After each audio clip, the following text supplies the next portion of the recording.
Frequently. Don? Okay, you're going live in about 5 seconds. Okay. Are we on? Okay, we're on. We're on. Hello, everyone. Hello, hello. We're starting 7 minutes late. Well, we actually started on time, but we were on the wrong Facebook page. So we're going to start over. It's Tuesday, 4 o'clock Pacific, 7 o'clock Eastern, 1 a.m. here in Italy, and 8:30 a.m. on the East Coast of Australia, 11:30 a.m. on the West Coast. And Trudy, is that right? Do I have the time zones correct? Not quite. I'm on the East Coast, and it's just after 11 in the morning. 11 in the morning. Okay. Well, it's morning on Wednesday morning in Australia. And we're going to start over and say hello to everyone and give us a thumbs up or a little heart or something so we know you're out there. Oh, there we go. There we go. Ann Darcy is watching. Ann, hi. Ann's our friend in Ireland. And nice to see you there, Ann. And Luann's here, and Luann says you're live. Thank you. Well, we actually had a practice run, everyone, that we started on time, but we're on the wrong Facebook page. And my staff person just texted and said, I'm so sorry, anxiety. And he has a little funny face that we actually created a little anxiety here. My friend Trudy Scott is here from Australia, and Trudy is hosting the 5th annual Anxiety Summit. And we're just talking about this. And so Trudy, we're going to start over now that we're here with everyone. Yeah, Luann's here from Aurora, Colorado. Jennifer is from Maine. This is Wanda in Chile, Long Island. And Missy's here, and Maryland's in Canada, and Michelle's in Michigan, snow-covered Michigan. Oh yeah, I've heard there's quite a weather pattern right now through the central part of northern U.S. and some record lows for this time of year. I hope everyone stays warm and safe here. Tavo's here from San Diego. Trying Fond is here. Paul says Alaska's in the house. There's Lynn from South Australia, and it's 10:30 a.m. Wednesday morning for Lynn in South Australia. Someday I'll get this Australia thing right. I will get it right. So once again, a big welcome to my friend Trudy Scott. And I had just asked Trudy, I said, as I was thinking about our time together, I was thinking about anxiety, and I, really consider it the orphan child of psychiatric imbalances or emotional imbalances. And so I was asking Trudy to tell us exactly what is anxiety. So Trudy, could you go through that once again for us, please? Yes, of course. And thanks so much for having me here. And I'm excited to have so many people from all over the world. It's exciting. It really is. Yes. And it's a little bit crazy here in New South Wales and Queensland at the moment. We're having record high temperatures and really bad fires. So my heart goes out to everyone who's impacted by the fires here in Australia. It's been pretty brutal. And you'd asked about anxiety, and what I was saying is that it's there's a threat, and it could either be a real threat, like a fire. There's a fire that you have to, escape from, or if I'm from, because I'm from South Africa, I might say like a lion is chasing you. So you've got this real threat where you feel anxious, and it's a good thing because it helps you get out of danger. It'll make you do something positive to get out of that danger. But then we can also have what's considered a perceived threat, which can make us feel anxious. And in this instance, there is no danger. There is nothing that is causing you to feel anxious, and yet you feel anxious. And no matter what you do to try and rationalize it, and if someone says to you, don't worry, you don't feel anxious, everything's going to be okay, you can't switch it off. And I can relate, because this is how I got into this work. I started to get increasingly anxious in my late 30s, and it was a matter of biochemistry that was causing my anxiety, but at the time I didn't know what it was. And I just remember waking in the early hours with this feeling of impending doom, like something was going to happen, and I couldn't put my finger on it, and I couldn't rationalize myself out of it. I just felt this fear, and I developed social anxiety, and it was I had panic attacks as well. So some people can have panic attacks. Some can develop obsessive tendencies or obsessive compulsive disorder. So it can have many different flavors, and it's something that I see happen a lot in late 30s, in the 40s, especially in women as their hormones are changing. For me, it was my hormones were changing in my late 30s. I discovered I had gluten sensitivity. I discovered I had a mouthful of amalgams. I've had heavy metal toxicity. I had been exposed to lead, working and growing up in South Africa. I had this, I was eating a vegetarian diet, which did not suit me. I've got pyroluria, which is a social anxiety condition that's genetic. So I had this perfect storm of things, biochemical causes that were triggering my anxiety. So and then of course we don't want to discount the fact that there can be real trauma in someone's life, childhood trauma, physical abuse, emotional abuse, that can also trigger some of this as well. But we don't want to forget about the biochemical aspect.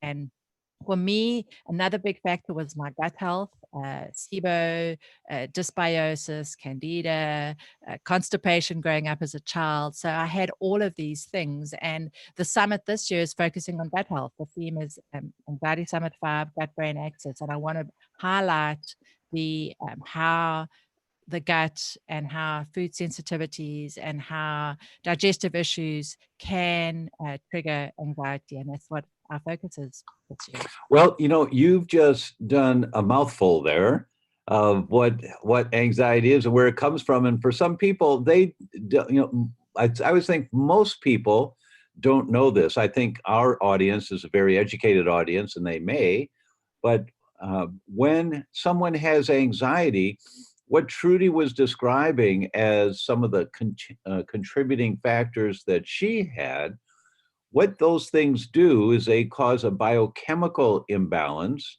And for some people, it's as real as can be. That, as Trudy said, there's real threats like a lion walking around here, or perceived threats. But for them, they can't tell the difference, that their biochemistry is way out of balance. Their nerve hormones, called neurotransmitters, are way out of balance. And I'm going to do something here that I don't think I've done on Facebook Live. I was thinking about this. Oh, Tori's here from the Gold Coast in Queensland. Anxiety is normal, but we need help when it takes over. Well, that's an interesting point, Tori. And I'll ask Trudy about that in terms of, I don't think anxiety as being described as altering your perception and how you operate, I don't think it's normal. But I think that's a language thing, that it may be common. And there's a big difference between what's common in our society today in terms of health and brain function and what is normal. And our doctors get those words mixed up all the time. So thanks for the comment though, Tori. And Ken Perotti is here. Hi, Ken. So what I wanted to do is I'm going to share my screen here for a moment, and I'm going to do a case study. I'm going to show you some of my slides. This is about, I think it's about 8 or 9 slides that I'm going to show you about a case study about anxiety and what happened here. So let me ask, Trudy, can you see my screen right now? I can. Okay, so let's go to the slideshow. Let's go from here and do this. Okay, so this is a 14-year-old girl who came into the doctor. Let me just skip. She came to this outpatient clinic for psychotic symptoms, apparently associated with gluten. They didn't know for sure. And you can see after she had a fever, she became irritable and reported daily headaches and concentration difficulties. 1 month later, her symptoms got worse with severe headaches, sleep problems, and behavior alterations with a few crying spells and apathy. Her school performance deteriorated. The mother noted severe bad breath. Now there's a clinical clue right away. Something's going on in the digestive tract when you have severe bad breath, never suffered before. She was referred to a neuropsychiatric outpatient clinic where they diagnosed her with a conversion somatic disorder. Now that's kind of weird, you know, to a parent to hear. That would scare them that their 14-year-old daughter, there was something really wrong here. During her final exam, she had psychiatric symptoms and hallucinations, and she reported these hallucinations were indistinguishable from reality. And she saw people coming off the television to follow her and scare her. That's the perceived threat that Trudy was talking about at an extreme, but a perceived threat. Weight loss, about 5% of her weight, and GI symptoms such as bloating and severe constipation, and they admitted her to a psychiatric ward. She's a 12-year-old girl. CT of the brain was normal. EEG was normal. They diagnosed autoimmune encephalitis. They put her on steroids. These are pretty strong drugs they were using. For several months, she had repeat hospitalizations because of recurrence of these psychotic symptoms. This just all started out of the blue. This was a normal 12-year-old girl at first. They did spinal cord magnetic resonance imaging. That's MRIs of the brain and of the spinal cord. They did a lumbar puncture. They took some fluid out of her spine and evaluated. It's all normal. Everything was normal. She had a mildly reduced level of iron storage. That's what ferritin is. And a little bit of a marker of inflammation in the gut, but nothing else was out of balance. They checked her for celiac. It was negative. Then she presented with severe abdominal pain, difficulty speaking, slow speech, depression, distorted and paranoid thinking, suicidal ideation, up to a pre-coma. And they gave her stronger second-generation antipsychotic drugs, but the symptoms persisted. By now, she had lost 15% of her weight. So a nutritionist said, you know, why don't we just try a gluten-free diet? There's no evidence of celiac, but why don't we try? And her symptoms dramatically improved. And over the course of the next 4 months, she kept getting better and better. And here's a comment from the doctor. Until a few years ago, gluten-related disorders included only celiac and allergies. Therefore, our patient would have turned back home as a psychotic patient and received lifelong treatment with antipsychotic drugs. I mean, what was her future? What were they going to do? They're just going to keep her on these really strong drugs that would prevent her from having a normal life, right? But it was just a sensitivity to wheat. Due to parental choice, the girl did not consume gluten again, and she got complete regression of all of her symptoms. 9 months later, she's still gluten-free and she's symptom-free. So I'm going to stop share of the screen now and bring it back to with Trudy. But I wanted you to see, this is a normal girl. All of a sudden, one day after a fever was the clinical clue. Now, what likely happened for her was that she was on the edge of, with her gut, remember the bad breath and the constipation and all that, and the fever crossed the line for her. She lost her tolerance. And the weak link in her chain was her brain. So feel free to send in questions if you guys have them. I'm seeing one here. As I said that, this is from Denise. Help. I'm dealing with anxiety and depression due to adrenal fatigue. Could the bioidentical hormones I started taking 2 weeks ago be making me worse? Trudy, what would you say to that? Anytime something new is added or something has changed, we always want to go back and investigate. So my question would be, how are you feeling before?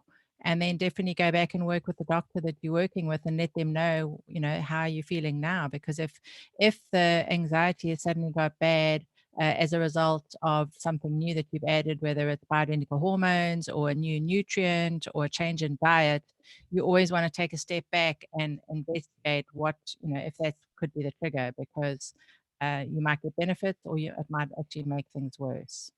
And Exactly right. Exactly right. and certainly with bioidentical hormones, it can be a matter of tweaking to find the right amount for your own unique needs. So I would definitely say that. Right.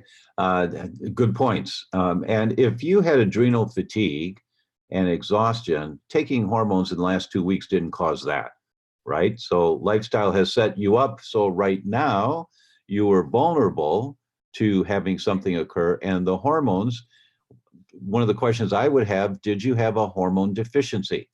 Did they do a blood test to identify that you were low on hormones? If not, it often is a shotgun approach, and it's hit or miss. In general, people feel better when you shotgun in more hormones. In general, they do. But if you don't have a deficiency, I would argue I'm not sure that's a primary approach. There must be something else going on. And of course, adrenal fatigue is very common to see. And so the whole rebuilding your adrenal glands, rebuilding your whole energy circuits would be important. That's the entire functional medicine principle. If you have adrenal depletion, and there's some tests that can identify that, if you really are adrenal depleted, well, they showed that when young men died of trauma, healthy young men, unfortunately died of some trauma, their adrenal glands are the size of a walnut. They sit on top of the kidneys, are about the size of a walnut. When a same age young man dies of degenerative disease, their adrenal glands are the size of a peanut. And that's what adrenal fatigue is, or actually adrenal exhaustion, is that you've worn out the adrenal glands over a lifetime. And we all do that. I grew up on Mountain Dew and Kit Kat bars, and so yeah, I did my adrenals in a long time ago, and it takes a long time to rebuild them, right? So It does. you'd have to look and see about that.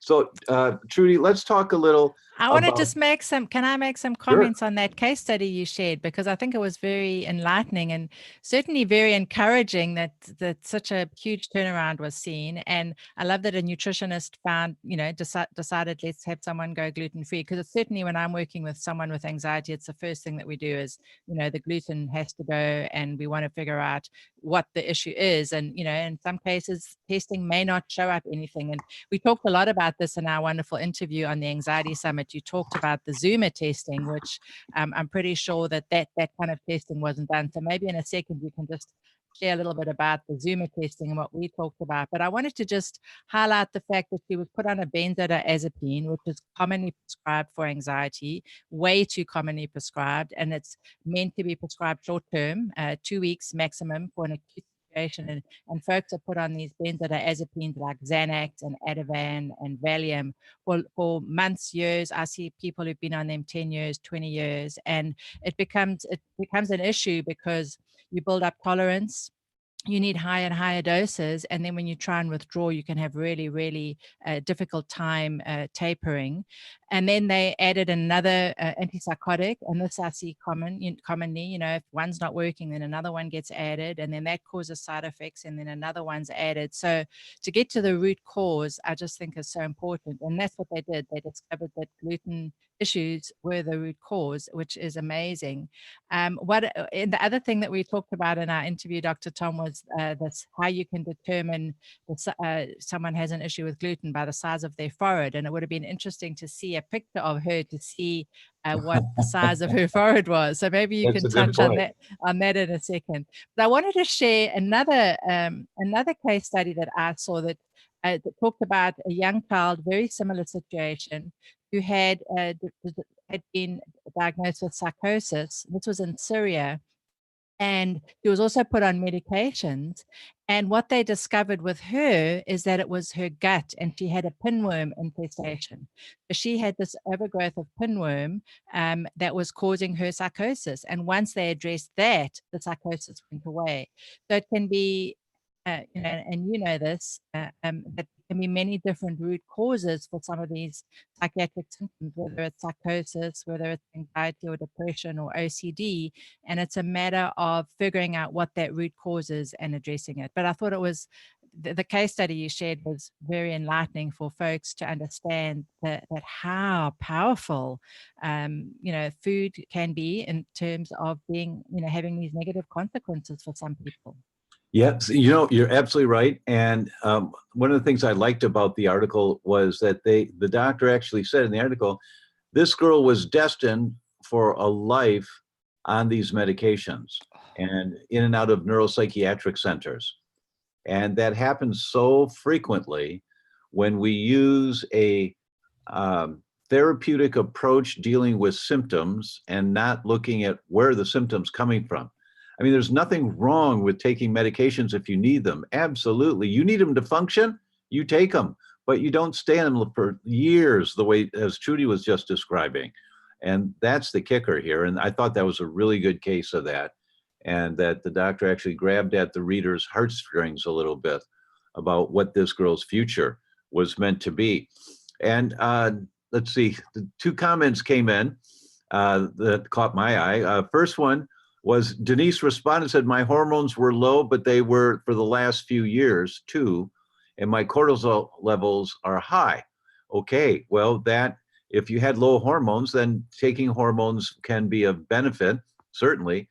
But one of the things, especially if it's been that way for years, is that if your circuits are designed to run with, I'm going to make up a number, this is not the right concept, but hopefully for the point.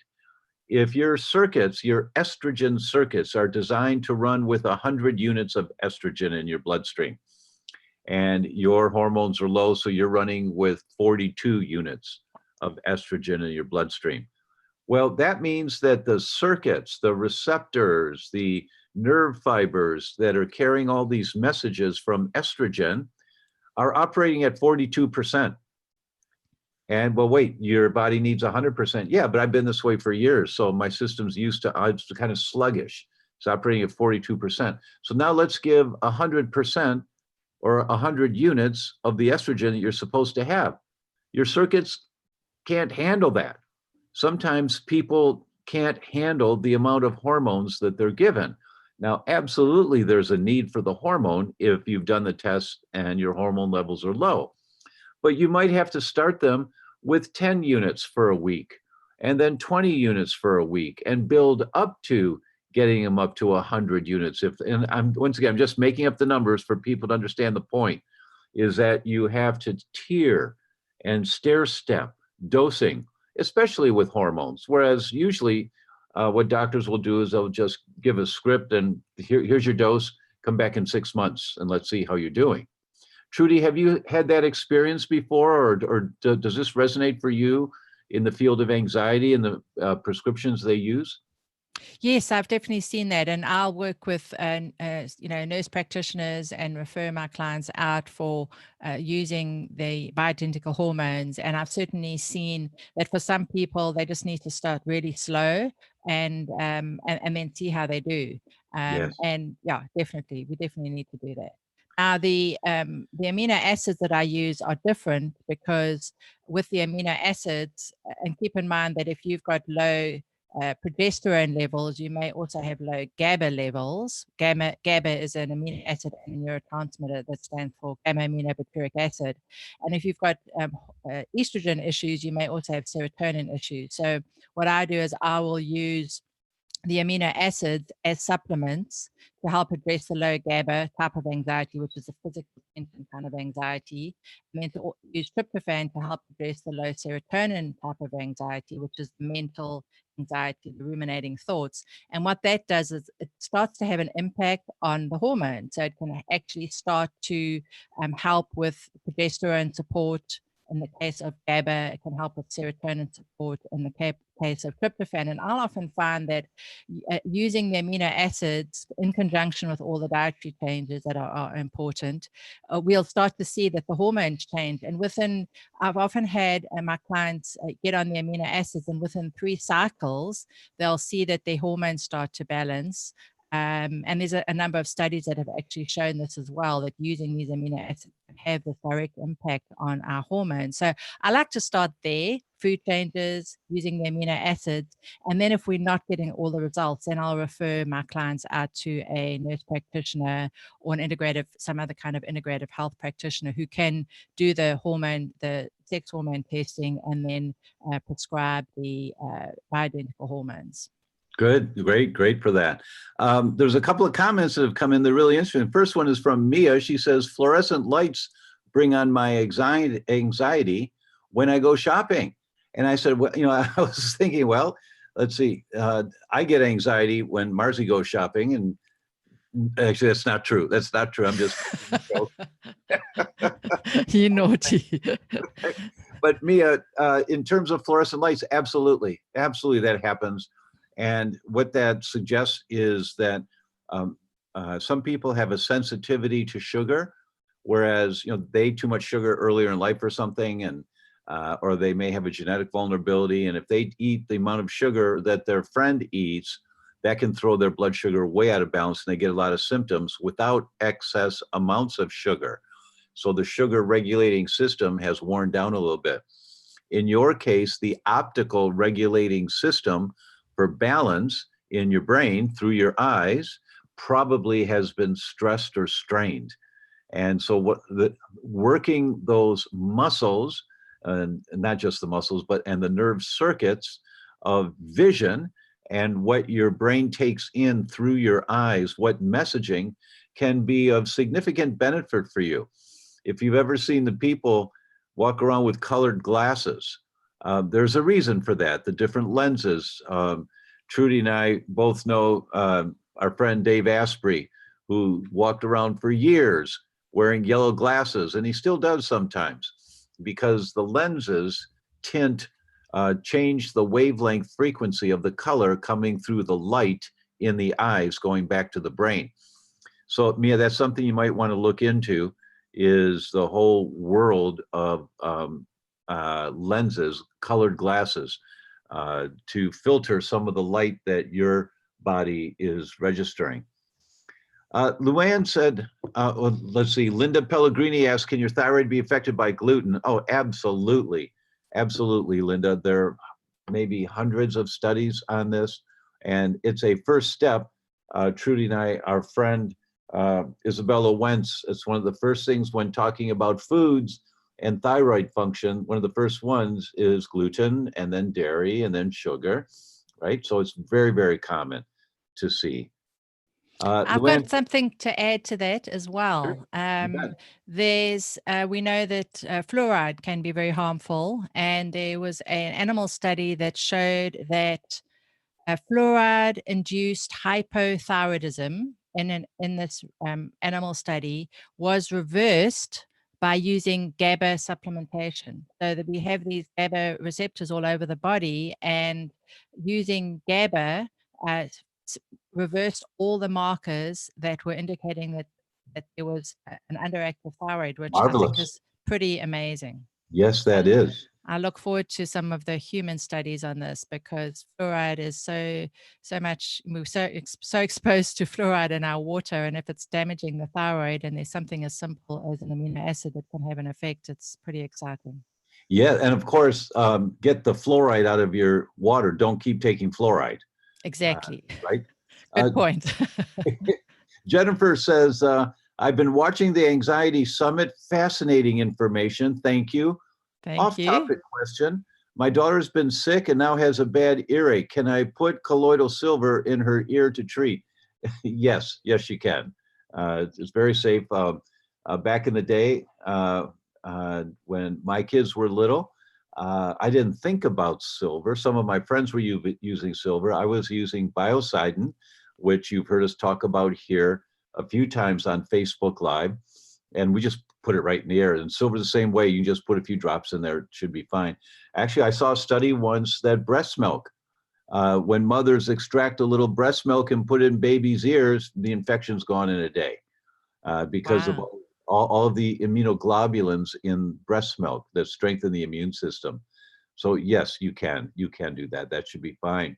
Interesting. My favorite for ear infections is garlic and melon. I find that to be very helpful because it's sort of thicker and viscous, and it sort of stays in there pretty nicely. Melon. What kind of melon? You Mullein, mean? mullein, Mullein. It's my Oh, pronunciation. sorry. Yeah, of course. Let's see. Mia Jones says, from your advice, I've healed all rheumatoid arthritis symptoms, which is brilliant. But also, I have suffered severe anxiety and panic attacks for many years. This was very debilitating. On several medications for this. Whilst healing my gut and changing lifestyle, etc., I no longer have any anxiety whatsoever. No rheumatoid symptoms, no panic. Forever grateful for this information that I discovered by accident on Betrayal. Well, thank you, Mia. That's really great. And that's exactly what Trudy's focus is in this year's Anxiety Summit. So, Trudy, can you talk about that a little bit, what the emphasis is? So the emphasis is anything to do with the gut. And in our interview, we talked about gluten. We talked about gluten testing.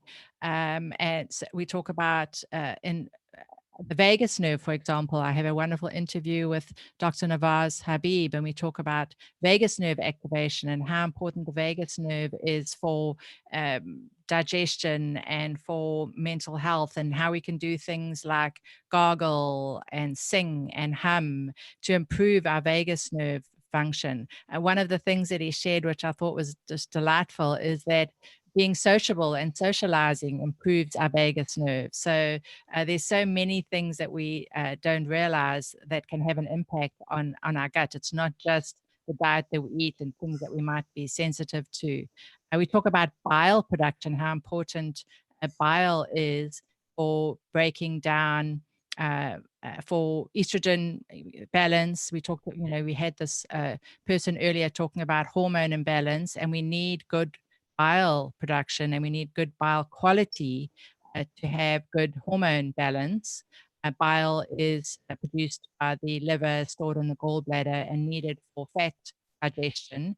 And if we don't have that, that can be a problem. I remember one client that I had very severe anxiety, and it turned out that she had very poor fat digestion, and she was eating these beautiful healthy fats, but she wasn't able to break down the fats and then use them to make her hormones.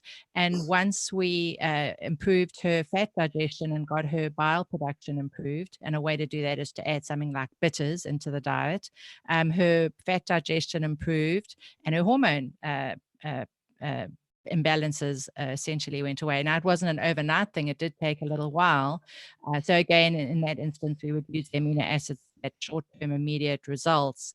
But there's so much that we can do when it comes to our gut, looking at the microbiome, getting rid of parasites, addressing small intestinal bacterial overgrowth.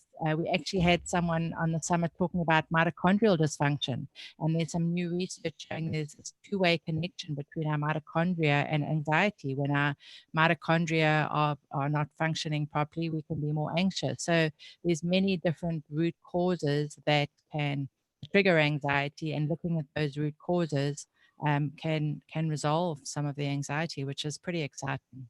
That's very exciting and critical, important to understand. So Eddie is on my team in the background tonight, and he's going to post the link for Trudy Summit now so that you guys all have access to it. It's just an excellent thing. I've been proud to be involved in, I think, all 5 of the summits, and so many tens of thousands of people are helped by what Trudy does in this world of focusing on anxiety. So the link will be here. You all can register. It's all free to watch. There's a comment here from I think it's Jack, Jacque. I think it's pronounced Jackie, I'm not sure. Please excuse me if I'm mispronouncing. She says, I hate to say this, but I have quit doctors because of all the bad advice I've gotten. I was put in PPIs and acid reducers. Then I read that's wrong. Stop the PPI reducers, and that has helped a little. I'm now trying to build up my gut health. Diet, natural meds, and life change will work. Yes, don't be silly. You need to have a doctor on your team. just need to find a functional medicine doctor. And if you go to IFM.org, IFM stands for Institute for Functional Medicine, or their other URL is functionalmedicine.org, and look for a certified functional medicine practitioner in your part of the world, wherever you live, and see if you can find one. There's a few thousand of them now all over the world, including Australia and throughout the US. So see if you can find a functional medicine doc, but keep reading and keep focusing, keep listening to summits and gathering information, and keep focusing on your gut. Your concept here about working on the gut is critically important. That's why it's exciting for me to support Trudy Summit this year, is because her emphasis is on the gut. And you all have heard me say so many times, if there's only one system you're going to work on in the body to get the most bang for your buck, it's your microbiome. It's the environment in your gut. So everything you learn, all the little pearls that you learn, all the little base hits that we do every day, help that little bit more to create a stronger gut. Absolutely. There was one other thing I was going to share that I talk about in the summit, because I actually get interviewed by some of my colleagues. And this is something that's a hot topic. And I just wanted to highlight it here because collagen is being used a lot these days for gut health and improving gut health and improving skin health. But I have an interview where I talk about how collagen can actually make some people more anxious and can actually affect your sleep. So we talked earlier on with this, the question about, adding in bioidentical hormones, and then now you're more anxious. So looking to see what has changed. And I have a lot of people contact me saying, I added in collagen and now I feel more anxious. So just be aware that there is a subset of people who are prone to the serotonin lowering effect of collagen. Collagen is a combination of amino acids that does not contain serotonin.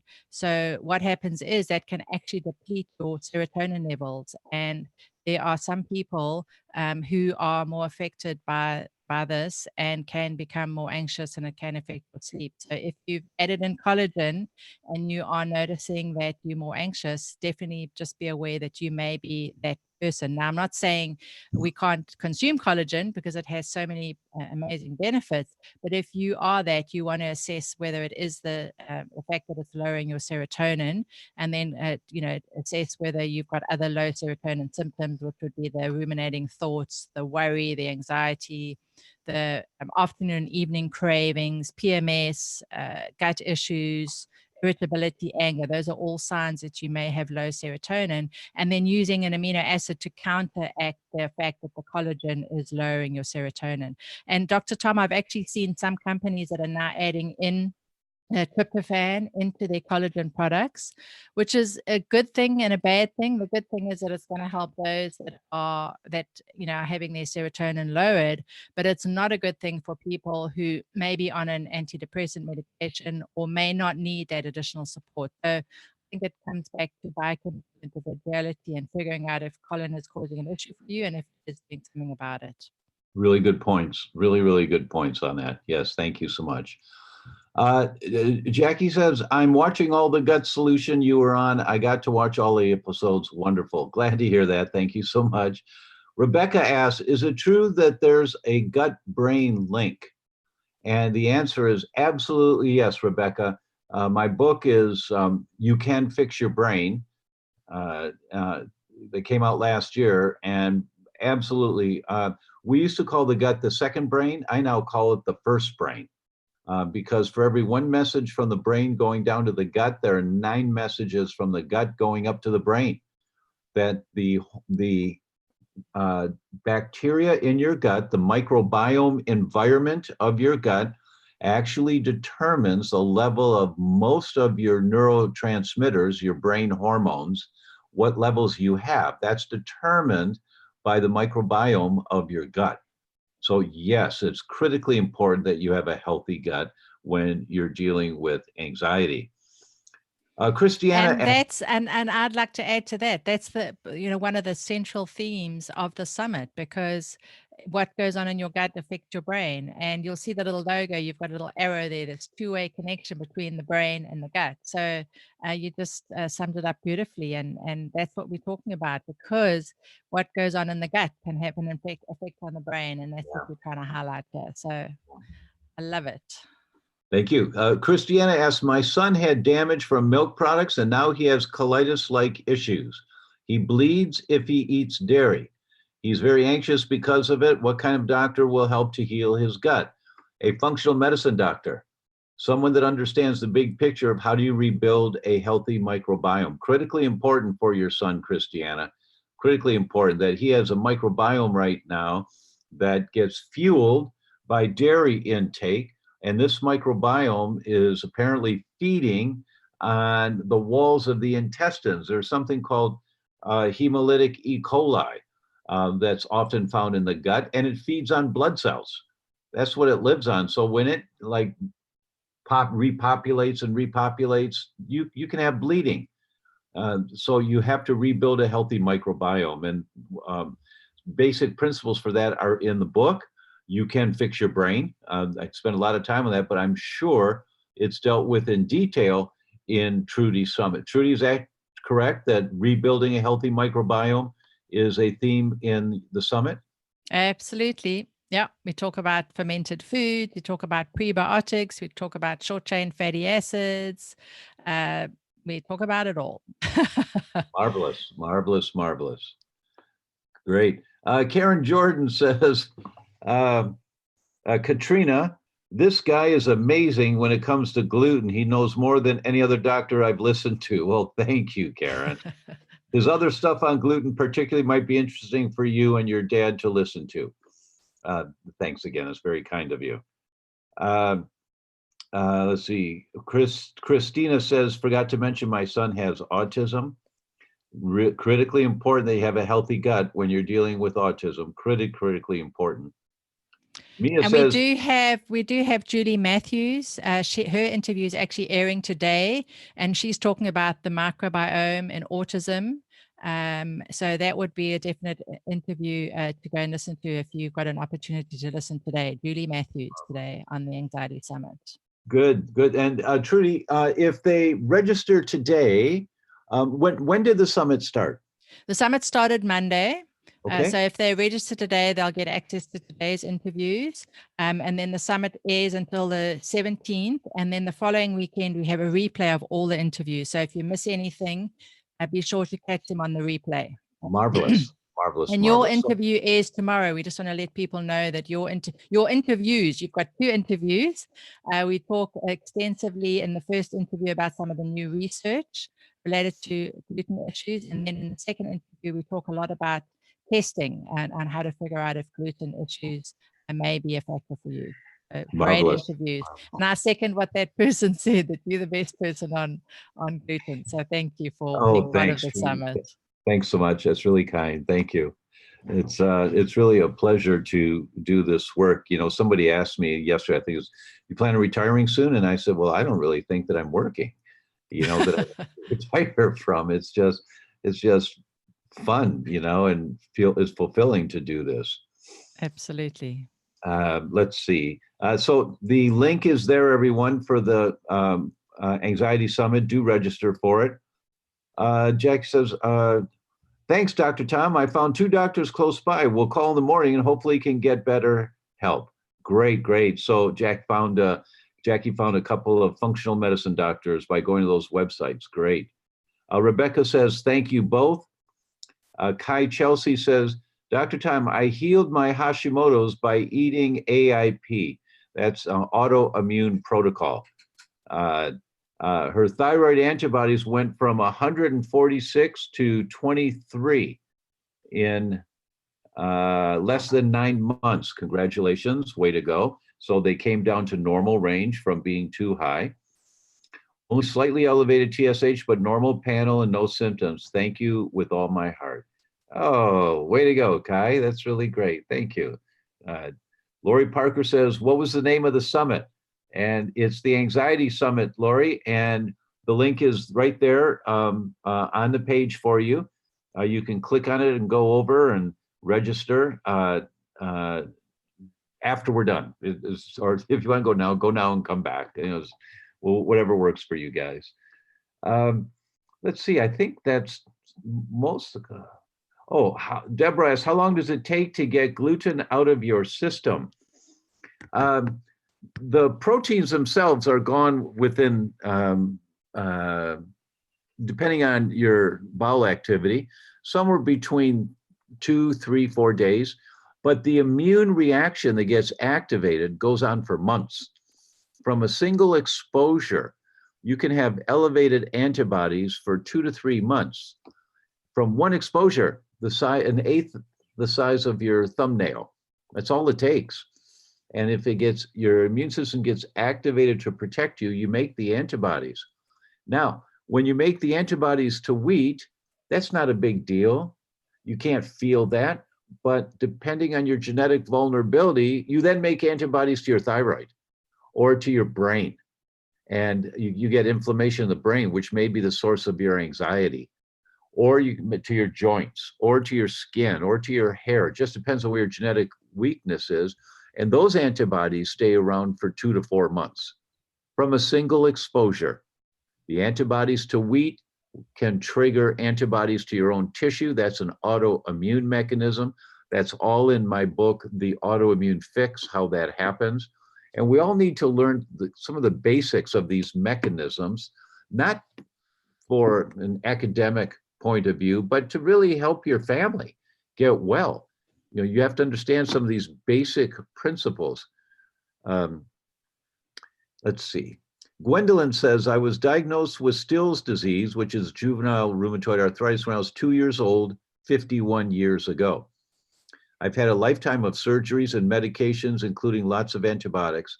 I've been working hard on my gut health over the past year and would appreciate knowing how I can repair my gut fast after surgery, having my 12th joint replacement surgery in the next couple of months. Thank you.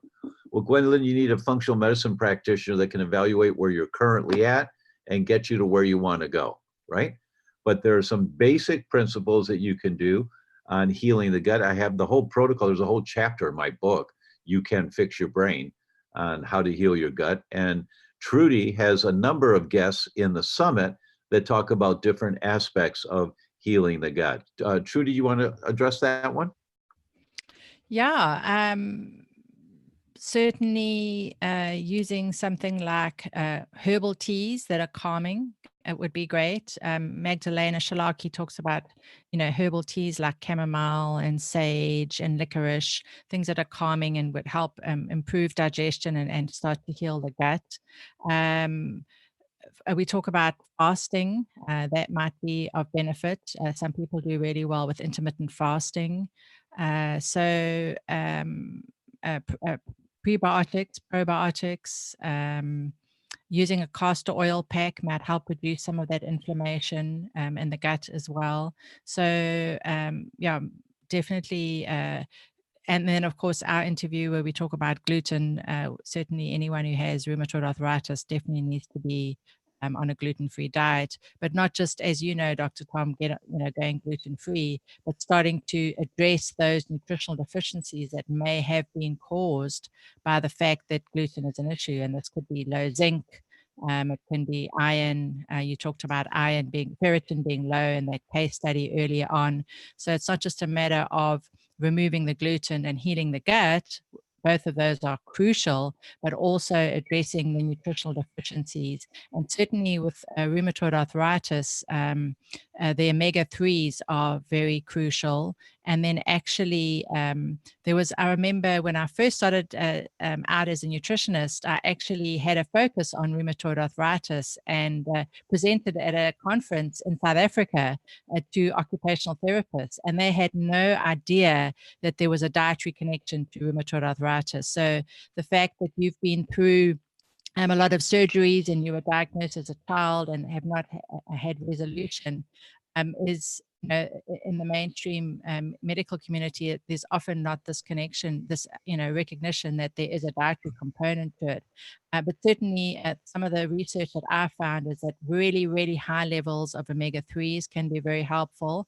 And then high levels, high doses of olive oil. I remember there was a study that came out of Argentina, I think it was, and they had the study participants who had rheumatoid arthritis consume, I think it was 9 grams of olive oil a day, which is a lot. It's about 3 tablespoons in conjunction with the fish oil, very high dose fish oil, and that alleviated some of the symptoms as well.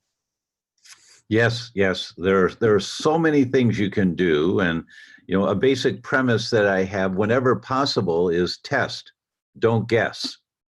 Right. So there's no danger that I can think of with the kind of protocols that Trudy is recommending here. And they're certainly going to help almost everyone that does them. But it's always best to know what your body needs. So finding a functional medicine practitioner, if you can, and learning more on your own, and so that you know more of what questions do I ask. And you'll hear more about fish oils and how great they are from a number of speakers. And in both of my books, we talk about the same thing, how important they are to do. But, you know, for some people, like in this case, 51 years of being diagnosed with juvenile rheumatoid and 12 different surgeries. And that's a body, that's the ever ready bunny, you know, just keeps on ticking, takes a licking and keeps on ticking. So way to go, girl, that, you know, you're still here and asking those kinds of questions. Kudos to you. And you now are on the path to hopefully becoming symptom-free, hopefully so. And to the question of how do you rebuild the adrenal glands, it's the same question. How do you rebuild the collagen in your joints? One cell at a time. Create the environment so that when that cell reproduces, remember, you have an entire new body every 7 years. Every cell regenerates in your body except your permanent teeth. Every other cell regenerates. So how do you regenerate a healthier cell? If your thyroid's functioning at a 5.4, I'm making up the number on a 1 to 10. If it's at 5.4, it reproduces another 5.4 cell. And if you keep living the lifestyle that's causing you to wear down, you start functioning as a 5.3. And when that cell reproduces, it reproduces as a 5.3. And you keep the lifestyle going. If you have a gluten sensitivity, you're still eating gluten, now you're functioning at a 5.2. And that cell reproduces as a 5.2. So how do you rebuild? The environment around the cell, you start feeling better, you start functioning better. You're functioning as a 5.5.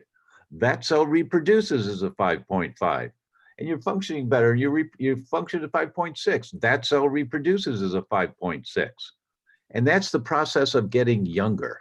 It's called an anabolic process, but it takes time. Sometimes you get dramatic results quickly in some areas. That's certainly possible, but sometimes it's just every time you eat a sweet potato for dinner instead of French fries, you create an environment for healthier cells.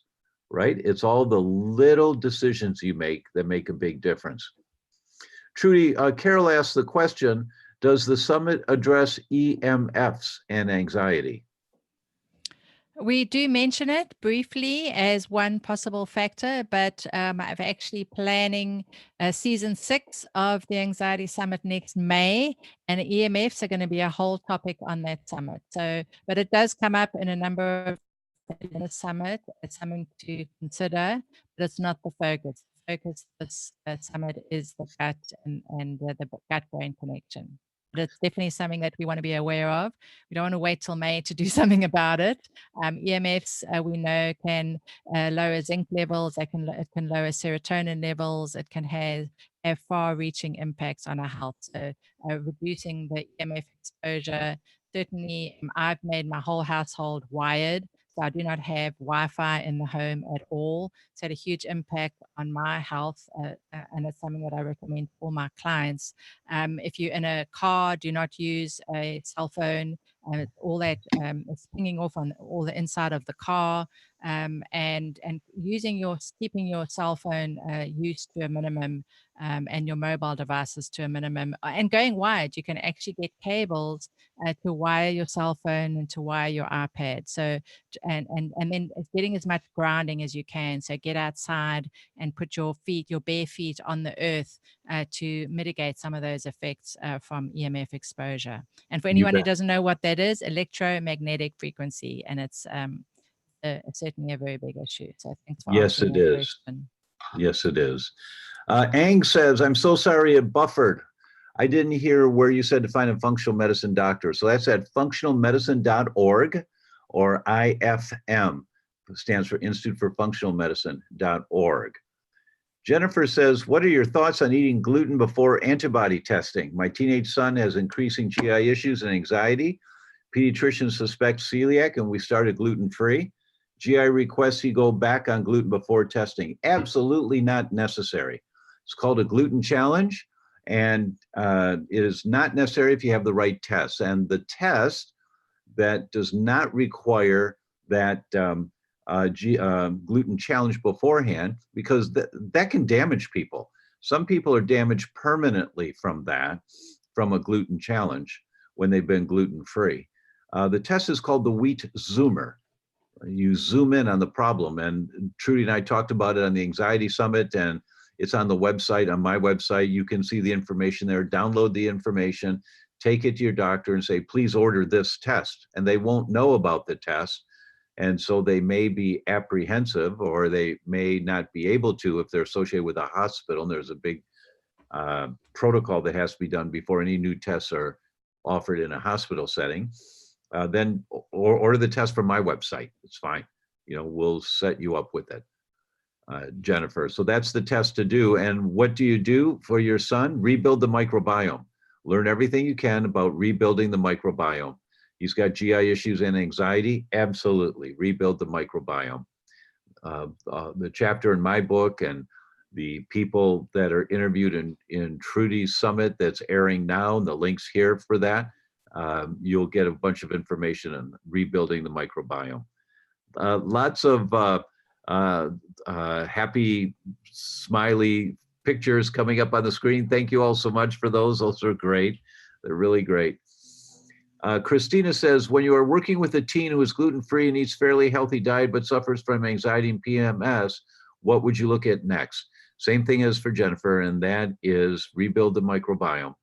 Critically important to do. And that's not just one pill to take, it's a whole protocol. You change. And can I add into that? So rebuilding the microbiome, addressing nutritional deficiencies, it can take a while. It's not an overnight thing. So what I do is I want my clients to get instant relief and to get hopeful while we're dealing with the dietary changes, addressing the microbiome. And this is where targeted individual amino acids come in. So Jennifer, what I do is I would decide, assess if someone has possible low GABA or has low serotonin, based on symptom questionnaire. And remember, the low GABA is the physical kind of tension. Low serotonin is the mental kind of worry. And if your daughter has PMS symptoms as well, that could be a clue that it might be low serotonin. And then I do trials of the respective amino acids. So if they have low GABA symptoms, I will use GABA as a supplement. And the great thing is when you do a trial using it sublingually, you get results right away that, if your symptoms are like an 8 or a 9 out of 10, and you take GABA and you need GABA, you're going to feel that relief within 5 to 10 minutes. And then you, over the course of the next week or 2 weeks, you increase up until you get a complete symptom resolution, or a lot of the symptom resolution. That gives you relief, it gives you hope. And it's starting to address one of the deficiencies, which is low GABA, or if it's low serotonin, it's starting to address that. And then, as Dr. Tom says, what you're doing is addressing the microbiome. So then it's doing its thing in terms of creating these neurotransmitters that we need.